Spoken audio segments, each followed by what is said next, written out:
तो गाइस मैं हूं अंकित और आप देख रहे हैं wrestling fans network. Cody Rhodes ने रिकॉर्ड बना दिया। साल 2026 की मोस्ट डिसलाइक्ड वीडियो बन चुकी है इनकी विक्ट्री वाली वीडियो डब्ल्यूडब्ल्यूई के यूट्यूब चैनल पे। डब्ल्यूडब्ल्यूई ने आज स्मैकडाउन में हुए इनके मैच को कंप्लीटली अपलोड कर दिया यूट्यूब पे, जहां पे कोडी रोड्स बन गए वापस से डब्ल्यूडब्ल्यूई अनडिस्प्यूटेड चैंपियन। एंड इसके बाद इस पे जो रिएक्शन आया है वो बहुत ही अल्टीमेट है, फनी है, देखने लायक है कि आपके वर्ल्ड चैंपियन को भाई ऐसी ट्रीटमेंट मिलती है। मतलब आपका वर्ल्ड चैंपियन, कंपनी का बिगेस्ट सुपरस्टार, उसके लिए 50,000 से ऊपर डिसलाइक्स आए हैं 6 से 7 घंटे के अंदर। एंड ये बोलते बोलते जब मैंने न्यूज़ कलेक्ट की थी तो 50,000 डिसलाइक्स थे, एंड अभी जब मैं न्यूज़ रिकॉर्ड कर रहा हूँ तो 55 या 56,000 डिसलाइक्स हो चुके हैं।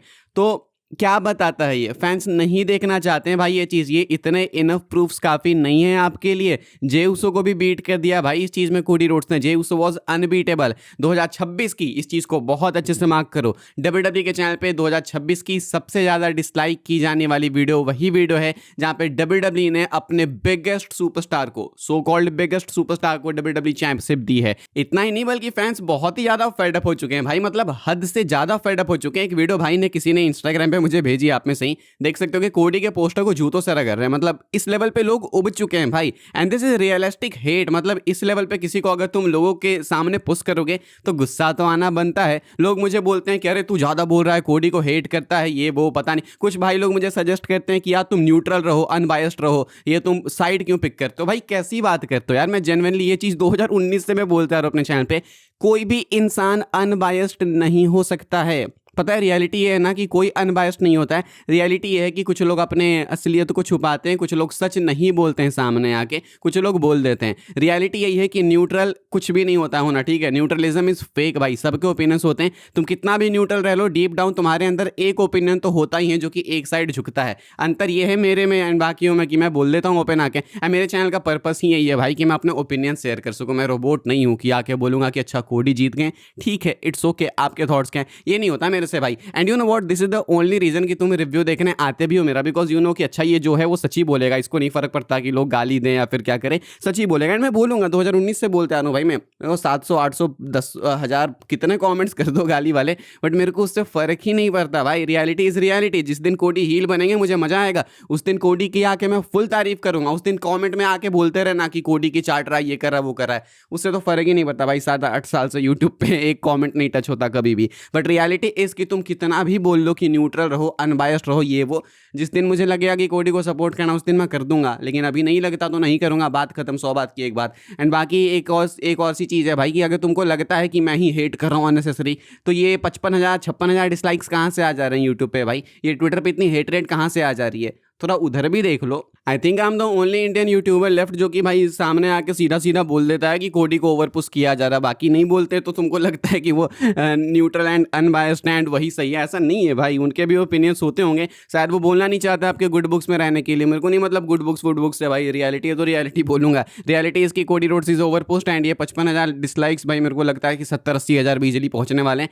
एंड वैसे भी रिकॉर्ड बनी गया कि कोडी रोड्स हो चुके हैं 2026 के मोस्ट डिसलाइक डब्ल्यूडब्ल्यूई सुपरस्टार। आगे बढ़ते हम लोग बात करते हैं रेसलमेनिया 42 के मेन इवेंट्स की। रेसलमेनिया 42 का मेन इवेंट हो चुका है ऑफिशियली सेट। दोनों मेन इवेंट्स की बात कर रहा हूं मैं, नाइट 1 नाइट 2 दोनों का मेन इवेंट सेट हो चुका है। नाइट 2 तो अपना पता ही था कि रोमन रेंस पंक का मैच होने वाला है। Night 1 Cody Rhodes and Randy Orton का मैच होने वाला है। अच्छा, अच्छी बात यहाँ पे ये है, लाइक ब्लेसिंग इन डिस्गाइज हम लोग बोल सकते हैं कि दोनों मैचेस अनप्रेडिक्टेबल हैं। अगर तुम देखोगे दोनों को एक ब्रॉडर व्यू से, तो रोमन पंक का नहीं पता अपने को कि कौन जीतेगा। रोमन के भी इक्वल चांसेस लगते हैं, सीएम पंक के भी लगते हैं। इधर रैंडी ऑर्टन कोडी रोड्स में भी सेम सीन है, कौन जीतेगा मेनिया में नहीं पता। मतलब इवेंचुअली तो पता है कि कोडी ही जीतेंगे। फ्यूड के एंड में जो लास्ट लाफ मिलेगी वो तो कोडी को मिलेगी ही, वो तो हमेशा कोडी को मिलती है। लेसनर के साथ में फ्यूड में लास्ट लाफ कोडी को ही मिली, सेथ के साथ कोडी को ही मिली, सेथ के साथ तो हर लाफ कोडी को ही मिली थी। इसके अलावा तुम देखो रोमन के साथ जो लास्ट लाफ कोडी को मिली, ड्रू मैकिंटायर के साथ भी फाइनल विक्ट्री इनको ही मिली, तो लास्ट लाफ तो कोडी को ही मिलती है। तो इवेंचुअली वो समरस्लैम हो चाहे अगले साल का मेनिया हो, कोडी को ही मिलेगी।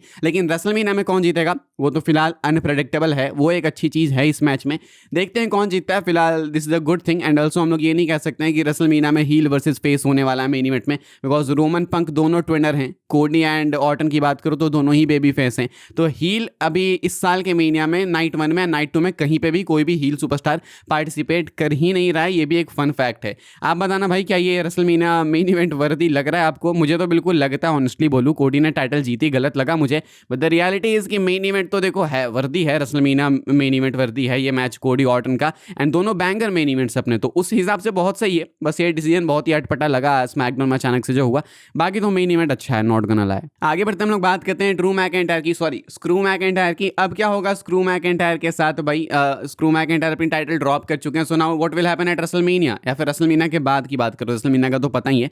जेकब फाटू को मोस्ट लाइकली वो फेस करेंगे एक सिंगल्स मैच में, एंड रेसलमेनिया के बाद ड्रू मैकइंटायर आपको डब्ल्यूडब्ल्यूई से ऑफ लेते हुए देखने को मिल सकते हैं। ऐसा नहीं कि वो लीव वगैरह कर रहे हैं कंपनी, वो सब कुछ नहीं है। हाँ definitely McIntyre deep down furious तो होंगे, तो तुम मेरे से लिखवा के ले लो, लेकिन मैकइंटायर को एक्चुअली फिल्म की शूटिंग करनी है। तो कुछ लोग ऐसे भी जस्टिफाई कर रहे हैं कि भाई इसको तो फिल्म शूट करने जानी थी ना, तो इसीलिए इसने टाइटल ड्रॉप की है, डब्ल्यूडब्ल्यूई के पास कोई ऑप्शन ही नहीं था। अच्छा, और लास्ट ईयर कोडी को समरस्लैम में जिताने के बाद फिल्म शूट करने के लिए भेज दिया, तो उस टाइम डब्ल्यूडब्ल्यूई के पास ऑप्शन था। स्ट्रीट फाइटर जब शूट करने गए थे, कोडी महीने 1.5 महीने के लिए गायब थे चैंपियनशिप लेके, तो उस टाइम ऑप्शन था, मैकइंटायर के लिए नहीं है। गजब भाई, मतलब इतनी ज़्यादा हिपोक्रेसी भाई, कमाल है। आगे बढ़ते हम लोग बात करते हैं केविन ओवेंस की। केविन ओवेंस के रिटर्न को लेकर एक मेजर अपडेट निकल के सामने आई है। बॉडी स्लैम का कहना है कि बहुत ही जल्दी केविन ओवेंस को वापस से रीएवैल्यूएट किया जाएगा, देखने के लिए कि केविन ओवेंस की मेडिकल कंडीशन क्या है एंड क्या वो इन रिंग रिटर्न कर सकते हैं। एंड कहा जा रहा है कि साल 2026 में at some point Kevin Owens आपको अपना इन रिंग रिटर्न करते हुए देखने को मिलेंगे डब्ल्यूडब्ल्यूई में। ऑलरेडी फैंस सपने ऐसे सजा रहे हैं भाई कि केविन ओवेंस जो है वो आके वर्ल्ड चैंपियन बने। ये वो आई रियली होप सो कि हो। केविन ओवेंस मुझे लगता है आके एक बहुत ही अच्छी रेन दे सकते हैं, रन भी एक बहुत अच्छी दे सकते हैं, ओवरऑल ही टाइटल हो चाहे नहीं। फिलहाल केविन ओवेंस को लेकर एक पॉजिटिव अपडेट है कि डब्ल्यूडब्ल्यूई वाले होपफुल हैं कि 2026 में तो कमबैक हो जाएगा केविन ओवेंस का, ऐसा नहीं कि 27 के भी मेनिया को मिस करेंगे।